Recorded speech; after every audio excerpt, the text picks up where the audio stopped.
kitchen. My name is Rabbi Finn and you are here for the very last week of Bamidbar Braai from Molasses Sugar Synagogue. Why? Well, because this week is the last portion, Matot-Masei, a double portion to celebrate the end of this. And I was thinking, well, how do we end off a wonderful Braai where we've had chicken tikka kebabs, where we've had amazing barbecued lamb, where we've done this incredible London broil, where we've had brilliant salads to go alongside it, a brilliant flatbread to start off. How do we end it? Well, we've already had one dessert, my incredible Bakewell tart, which I know some of you made and really enjoyed. Well, this is the dessert to end all desserts.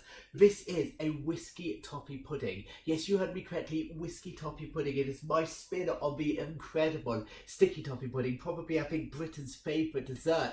But this is, I would call it a double toffee pudding, because what we're going to make is we're going to make a sticky toffee pudding, a self-saucing sticky toffee pudding, which is going to have its own sauce on the bottom. And then we're going to make a second sauce to go on top of it, which is going to be whiskey filled. It is incredible. Make it along. Trust me, you're going to love it. Your guests are going to love it. The only person who's not going to like this is your dietitian, but who cares? So let's start off by making sauce number one. You need in a large jug 200 grams of molasses sugar. Molasses sugar is the darkest of dark brown sugars you can get.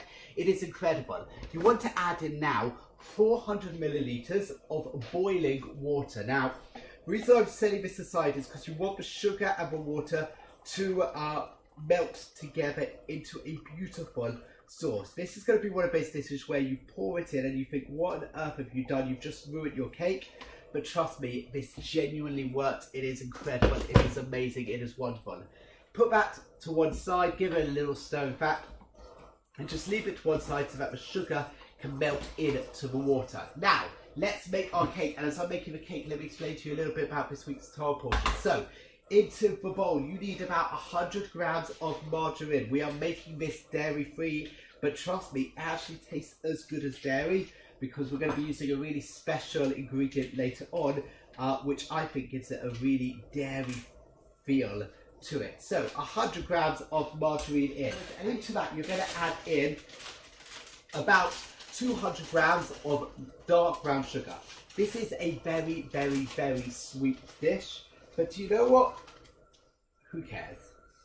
It's sticky toffee pudding. It's supposed to be sweet. It's supposed to be amazing. So 100 grams of soft margarine, 200 grams of dark brown sugar in.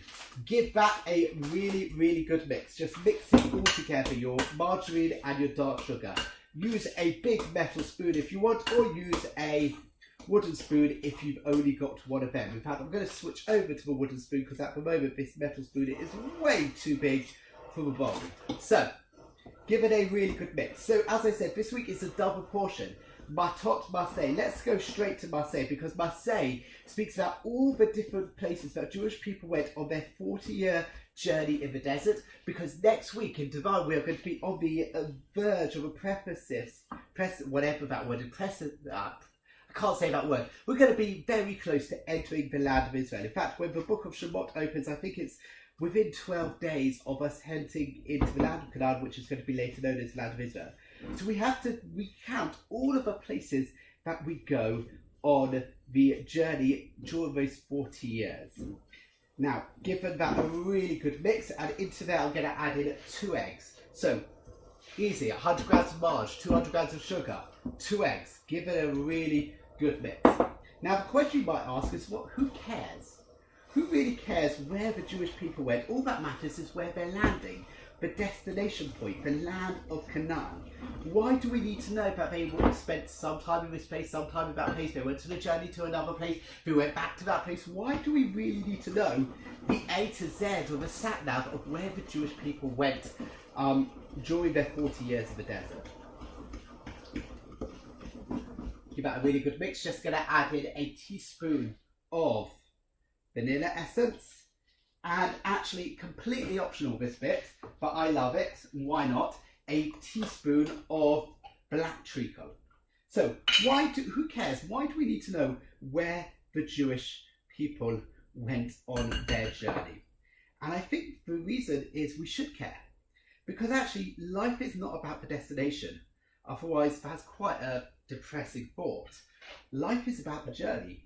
It's about the journey. We might not ever make it to the eventual destination that we are aiming for. Moshe doesn't make it into the land of Israel, and yet he lived an incredible life. What matters most is the journey and how we behave on that journey. And we should celebrate every single moment of that journey that we have. We should mark, we should commemorate, we should remember, we should embrace every single journey, every single station of the journey that we take. So, to highlight the importance of a journey to Judaism, the importance of everyday life to Judaism, we spend time reading about the journey of the Jewish people over 40 years, the 40 stops that they took as they were going through in to prepare for the land of Canaan. And it teaches us the importance of embracing our journey, owning our journey, living our journey. So let's continue with our sticky toffee pudding. We're going to add in 350 grams of self-raising flour. This is a super easy dish. I know it's got 3 parts to it, but trust me, it's super easy. So 350 grams of self-raising flour. And again, just give this a mix. This is the point where the mixture starts to get quite stiff, because we've yet to add in the key ingredient. Now, the key ingredient for sticky toffee pudding is dates. And you've got 2 options at this point. One option is to put in a tub of date spread. Simply 1 tub, I think it's probably about 400 grams of date spread, and that is perfectly fine. The other option is to make your own date spread, where you've got to get some dates, about 200 grams of dates, leave them to soak for a good hour in 300 milliliters of boiling water, and then zhuzh them up, and you get a mixture which looks like this beautiful, dark, sticky spread goo, which is absolutely amazing. So what you want to do is, once you've given your cake mixture a good mix, it's going to be really quite thick, and that is going to be disgusting. This is where we add so much flavour. So just get all of your date spread, whether you're using from a shop bought tub, that's absolutely fine, or you've made it yourself, which of course is also going to be incredible. Just make sure then you check the dates before you deal with them, so that we don't have any bugs. Just give that all in. Let's try and get the last few bits in. And now I'm switching back to the big metal spoon. I always like working with 2 spoons when I'm making this cake.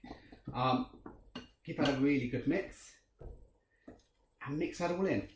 And there you have it. That is the base of your sticky toffee pudding. And do you know what? This on its own is an incredible cake. Cook it per the instructions that I'm going to give.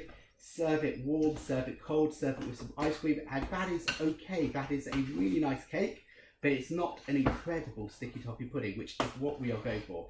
We are going for absolutely incredible here. Now, final mix. This is the next bit of the instructions. I would normally say, and this is for the instructions, get a 9x9 tin, silver foil tin, and get a tray.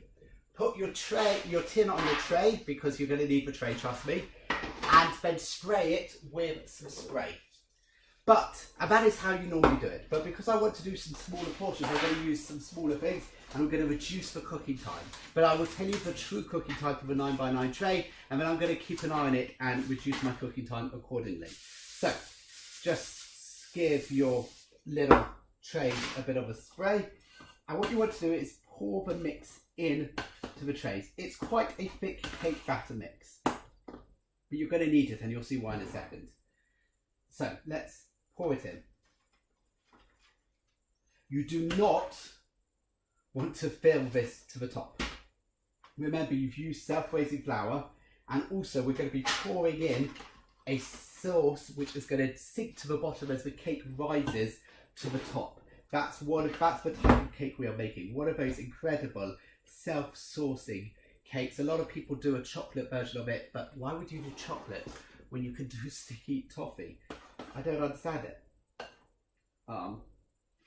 So you want to fill it about halfway to 2/3 full. So let's give that a bit more, and let's go for a final one. Let's make that slightly overflowing. This does fill perfectly the 9x9 tray, which is why I would normally do it. But as I say, I just want to make smaller portions. Makes it easier to freeze. This freezes incredibly. Just then serve the second sauce that I'm going to show you later, make that fresh before you're going to serve it. So, right, spread it, make it look pretty on top, and now get your sauce, which hopefully has melted. Give it a bit of a mix so that the sugar has melted, and all you're going to do is pour in your sauce all the way to the top, and then put it in the oven. The oven is at 170 degrees Celsius. Remember, I've got a fan oven, and for a 9x9 it takes about 50 minutes. Just check that it's cooked after 50 minutes. For these, I reckon I'm going to try about 35 minutes and hope for the best, and I'll just test it. But look, you just pour it in, pour it all over. And what happens is the sauce, which is currently all floating on the top, is going to sink to the bottom, and the cake will float to the top. And this sauce will also get thick and gooey and yummy and incredible. I would say normally for a 9x9, the amount of sauce I've made fills the entire tray. So I probably should have done this in 4, but hey ho. Let's just try and get a bit more sauce in. So, into the oven for about 50 minutes for 9x9, 35 minutes for these smaller ones, and I'll see you to show you the next. I'll see you in a few minutes to show you the second part of the second sauce, which contains the whiskey. So let me show you this. This has started to cool down. I took it out of the oven. This had about 35 minutes in the oven, and at the bottom, you see the cake has risen up, and at the bottom there is a beautiful sticky toffee sauce. But we're going to make this even better. So let me put this to one side, because we're going to make an incredible whiskey toffee sauce. So what you need is as follows. Into a pan, you want to put about 100 grams of molasses sugar. Just crumble it into a pan. You basically want to let it melt in the pan. Keep an eye on it. You really do not want it to burn. If you burn it, just chuck it. There's no point trying to save it. So just bring that over a medium heat to melt. This is the simplest sticky toffee sauce. I love this sauce. I make it often. Just the sugar and the power cream that we're going to be using. I make that on its own and serve it over cake. It's an incredible sauce.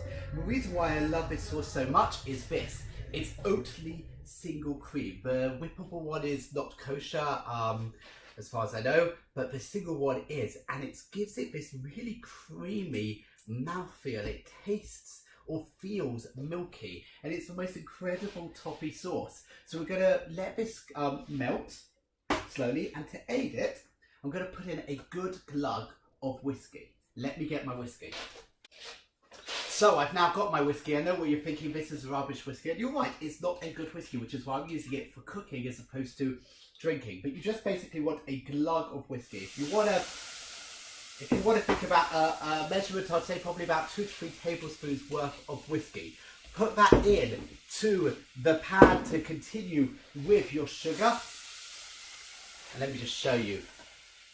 You can see it's beautiful. It goes dark, it goes molassesy, it goes beautiful, and it just helps melt it away and just bring it effectively to a boil for a couple of moments. Now, we are ready. This is the simplest sauce in the world.